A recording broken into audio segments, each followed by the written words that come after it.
Voici ce qu'on observe à travers les deux lunettes.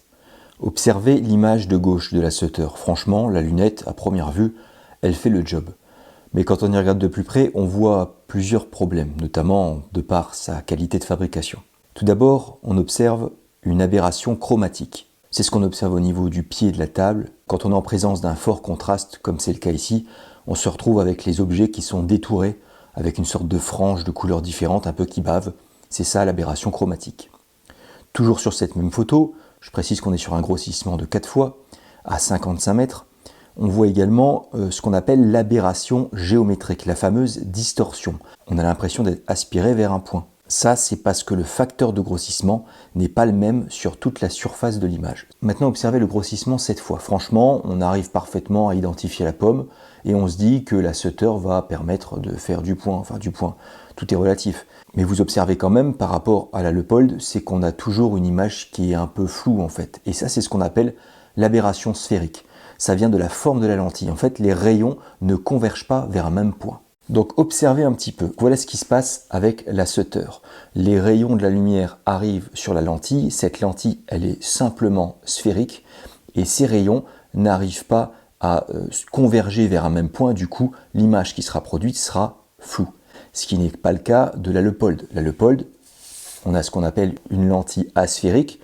Et ce qui va permettre aux rayons de la lumière de pouvoir converger en un point et d'avoir une image nette. Alors attention, toutes ces explications sont conditionnées par le fait qu'en fait, cette forme de lentille, faut qu'elle soit combinée avec, faut qu'elle soit d'une certaine forme par rapport à l'ouverture de la lunette, par rapport au diamètre du tube. Voilà, donc il y a beaucoup de choses, notamment la distance, la longueur du tube, la distance entre les lentilles. Tout ça doit s'harmoniser pour produire justement une image de qualité. Par contre, c'est vrai que pour de la compétition, étant donné qu'on est sur un outil d'aide à la visée, je préférais le confort largement de la Leupold et d'être sûr de ce que je fais. Donc on est bien d'accord, il n'y a aucune question à se poser, la lunette fait le job, c'est certain. Regardez en plus les résultats que j'ai pu obtenir. Et ils sont vraiment très symboliques ces résultats. D'abord avec la Leupold. La Leupold, on a des graduations au niveau des tourelles, on entend un clic, on peut parfaitement identifier ce qu'on fait. Voilà, c'est bon. Un clic à gauche, un clic à droite, je peux parfaitement régler pour chercher le centre de la cible. Et une fois que je tire, je prends parfaitement ma visée et je me retrouve à faire un joli carton comme ça. Ben en fait, tout est symbolique dans ce carton parce que déjà, j'arrive pas à centrer mon groupement. Tout simplement puisqu'en fait, les tourelles sont des vis, de simples vis qu'on va visser et dévisser pour pouvoir justement faire bouger le tube à l'intérieur. Et donc du coup, comme on n'a pas de repère, pas de clic, pas de cran, on ne peut pas savoir ce qu'on est en train de faire. Donc on est en train de s'ajuster et puis c'est vraiment long et fastidieux, sincèrement. Par contre, une fois que le réglage est fait, que vous tirez qu'une seule munition, franchement, encore une fois, la lunette fera le job. Surtout si vous faites du plinking.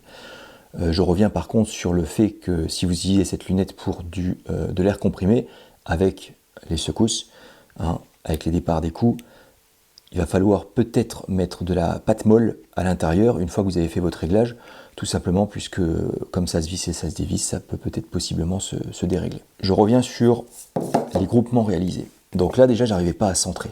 Bon, j'ai fait mon tir, tant pis. Et ensuite j'ai voulu, l'un des derniers tirs, c'était celui-ci. C'était pas à cause du vent, c'était à cause justement de la difficulté que j'avais à prendre ma visée. Bravo pour un outil d'aide à la visée. En fait, ce qui se passe, c'est qu'on a un diamètre de tube qui est de 1,89 cm. Autant dire qu'il n'y a pas de collier qui existe, donc vous allez devoir vous contenter de ceux qui sont fournis avec. Alors, ils sont très performants, on a des griffes, il n'y a aucun souci là-dessus, ça va bien tenir, on aura une saisie qui sera vraiment ferme et définitive. Par contre, le problème, c'est qu'on a une hauteur de collier du coup qui est unique pour cette lunette unique. Et j'étais obligé de venir me rasser comme ça sur ma carabine, donc j'avais des difficultés pour prendre ma visée, en plus que l'image était floue, et quand on a une forte luminosité, c'est vraiment pénible à essayer d'identifier le croisillon en fait. Mais on y arrive, le groupement est quand même là. Par contre, le truc, c'est que quand je prends ma visée, je suis obligé de me rasser, et le problème, c'est que j'étais en train de me concentrer sur ma prise de visée, et j'avais gardé un creux dans la paume de ma main, et j'ai voulu au moment du départ du coup combler ce creux, et c'est ce qui m'a fait pousser, et c'est pour ça que je suis sorti de ce groupement. Voilà, sinon, encore une fois, voilà, une fois que vous connaissez la lunette, une fois que vous connaissez votre carabine, que vous connaissez la munition, elle fera largement le job.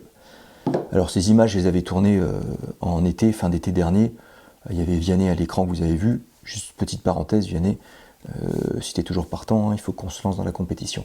Et on fera notamment des vidéos ensemble, puisqu'il a quelques modèles de 22 qui sont super sympas. Je reviens brièvement sur ce que je vous ai pas dit. La parallaxe, elle est fixe et pour 100 mètres.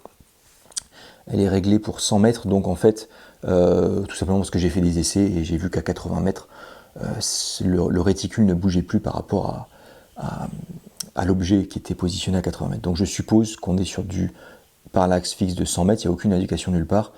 Et également, quand je faisais des essais à 30 mètres, je voyais le réticule qui nageait comme ça sur l'objet. Pour autant, quand on est à des distances inférieures, si on retrouve parfaitement sa position sur la carabine, on peut faire de la précision.